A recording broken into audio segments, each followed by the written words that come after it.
सौरव ने सीमा और रेखा से शादी की है। सीमा और रेखा दोनों की ही माँ नहीं है, इसलिए वो अपनी सास सुलेखा को ही माँ मानती है, लेकिन एक दूसरे से बहुत चिढ़ती हैं। रेखा ये नहीं चाहती कि उनकी सास सीमा को ज्यादा प्यार दे, और सीमा का भी यही हाल है। सास के अलावा दोनों सौरव को भी मुट्ठी में करना चाहती है। एक दिन रेखा सोकर जल्दी उठी। माँ जी देखिए ना, सूरज सर पर चढ़ाया है और सीमा अभी तक सो रही है।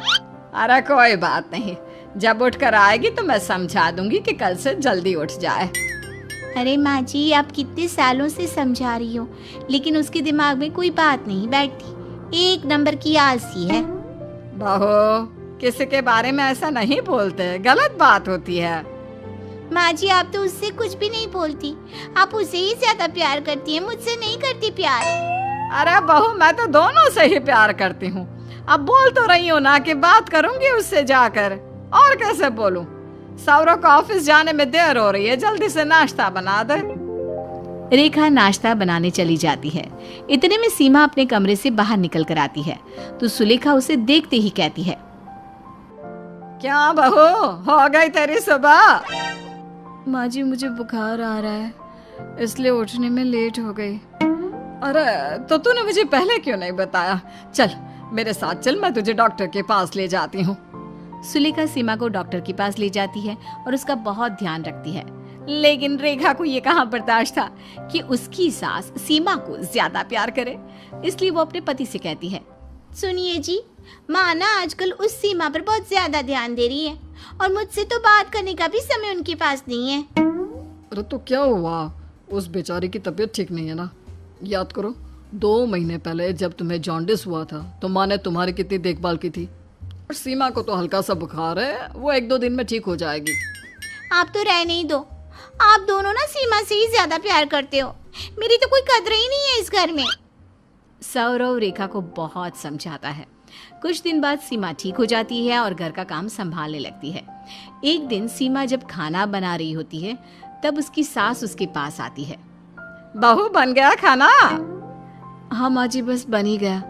माँ जी, आपको पता है ना, रेखा सुबह से मंदिर का बहाना बनाकर निकली है और दोपहर होने को आई, कुछ अता पता नहीं है उसका।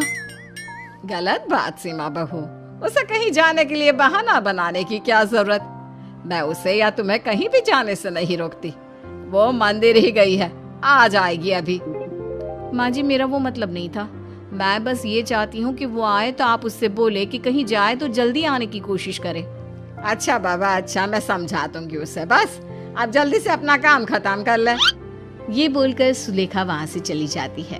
तब सीमा सोचती है, माँ तो बस रेखा से ही प्यार करती है, मुझे इस घर में कोई प्यार नहीं करता। इसी तरह सीमा और रेखा एक दूसरे के खिलाफ कभी अपनी सास को तो कभी अपने पति को भड़काती रहती हैं। लेकिन सौरव और सुलेखा घर की दोनों बहुओं को खूब समझाते हैं पर उन दोनों पर किसी की बात का कोई असर नहीं होता। ऐसे ही कुछ दिन बीत जाते हैं। एक दिन सुबह सुबह दोनों बहुओं में जंग छिड़ जाती है। पहले मैं किचन में आई थी तो नाश्ता मैं ही बनाऊंगी। पहले किचन में आई थी तो क्या किचन तुम्हारा हो गया? सुबह जल्दी मैं उठी थी। अरे पता है, वो तो मैं मंदिर चली गई थी, इसलिए किचन के अंदर आने में देर हो गई।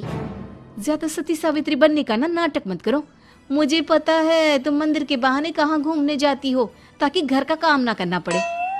तुम भी आए दिन बीमारी का नाटक करती हो ताकि तुम बिस्तर पर पड़ी पड़ी आराम करती रहो और घर के काम से तुम्हें आजादी मिल जाए। दोनों के लड़ने की आवाज सुनकर सौरव और सुलेखा किचन में जाते हैं और उनकी लड़ाई शांत करवाते हैं। अरे किस बात पर महाभारत हो रही है तुम दोनों में? माँ, मैंने तो बस इतना कहा कि नाश्ता मैं बनाऊंगी, तो ये मुझसे बोल रही है कि मैं बीमार होने का नाटक करती हूँ। माँ जी के सामने ज्यादा भोली बनने का नाटक मत करो। माँ जी ये मुझसे बोल रही है कि मंदिर जाने के बहाने मैं घूमने जाती हूँ। तुम दोनों बच्चों की तरह लड़ना कब बंद करोगी? अरे नाश्ता बनाना है तो मिलकर बना लो, इसमें लड़ने की क्या बात है?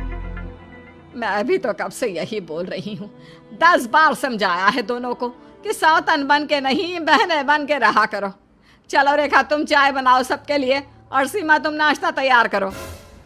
सुलेखा दोनों को एक एक काम देकर चली जाती है।